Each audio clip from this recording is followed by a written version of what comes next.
पहा, दसरा मेळाव्याची उत्कंठा ही दरवर्षी महाराष्ट्रातील तमाम शिवसैनिकांना आणि जनतेला लागून राहिलेली असते. दसरा जवळ आलेला आहे आणि त्यामुळेच राज्याचे उपमुख्यमंत्री आणि शिवसेनेचे मुख्य नेते आदरणीय एकनाथ शिंदेजी यांनी आज संध्याकाळी सर्व महत्त्वाच्या शिवसैनिकांची नेत्यांची बैठक बोलावलेली आहे आणि हा दसरा मेळावा कसा असेल याच्याबद्दल तिथे चर्चा होणार आहे.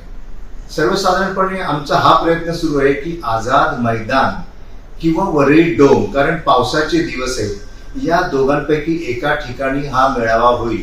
परंतु प्रचंड गर्दीचा विचार करता आझाद मैदान हे जास्त करून आम्हाला सोयीस्कर असेल असं म्हटलं जातं.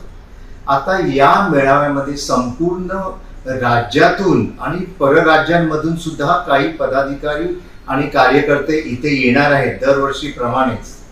या मेळाव्यामध्ये एका बाजूला तुम्हाला म्हणजे आमच्या शिवसेनेचे आदरणीय हिंदू हृदय सम्राट बाळासाहेब ठाकरे यांनी दिलेले हिंदुत्वाचे विचार आणि या राज्याचा आणि मुंबईचा सर्वांगीण विकास यावरचा हुंकार ऐकायला येईल. तर दुसरीकडे जो मेळावा होणार आहे तिथे त्या दोघांचा काँग्रेसचा विचार ऐकायला येईल.